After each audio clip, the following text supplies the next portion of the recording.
અને હવે અન્ય સમાચારની વાત, અમદાવાદમાં યુવકે વેજ મંગાવતા નોનવેજ પીરસવામાં આવ્યું છે। યુવકે પનીર ચીલી મંગાવતા ચિકન ચીલી પીરસવામાં આવ્યું છે। વસ્ત્રાપુરની ધ પાર્ક રેસિડેન્સી હોટલની આ બેદરકારી સામે આવી છે।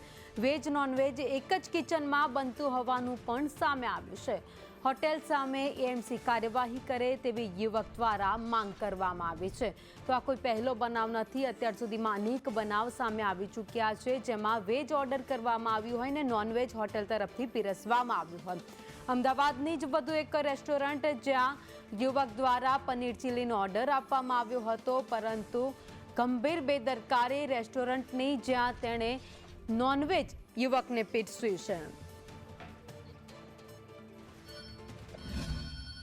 તમે આના બદલે જૈન આપી દીધો કે ખરાબ ટેસ્ટ આપી દીધો કે વોટ એવર કંઈ પણ આપી દીધો હતો ને તો અમારા માટે એક્સેપ્ટ।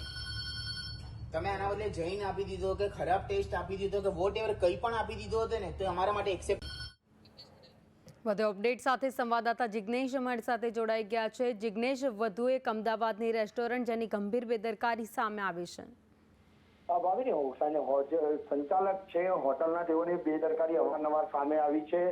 જે વસ્તુઓ પાર્સલ મંગાવવામાં આવે છે તેના અંદર કોઈ વખત સડેલું તો કેટલીક વખત કીડા કે ગરોળી સુધી નીકળી ચૂકી છે, પરંતુ હવે પ્રશ્ન એ સામે આવે છે કે જે ધ પાર્ક રેસિડેન્સી હોટલ છે ત્યાંથી યુવકે જે કહી શકાય કે વેજ જમવાનું મંગાવ્યું હતું, પરંતુ જે પાર્સલ આવ્યું તેમાં નોનવેજ આવ્યું હતું ને યુવકને જ્યારે આ વસ્તુ તેને ખાધી ત્યારબાદ સામે આવતા હોટલની જે બેદરકારી છે તેની જે બેદરકારી સામે આવતા કોર્પોરેશનના હેલ્થ વિભાગને તેને ફરિયાદ કરી છે અને સાથે આવી જે હોટલના સંચાલકો છે તેના વિરોધમાં કાયદેસરની કાર્યવાહી કરવામાં આવે, ગંભીર જે બેદરકારી દાખવી છે તે બદલ કોર્પોરેશન પગલાં લે તેવી માંગ કરવામાં આવી છે, પરંતુ અવારનવાર થતી આવી બેદરકારી અટકશે ક્યારે તે સૌથી મોટો પ્રશ્ન છે।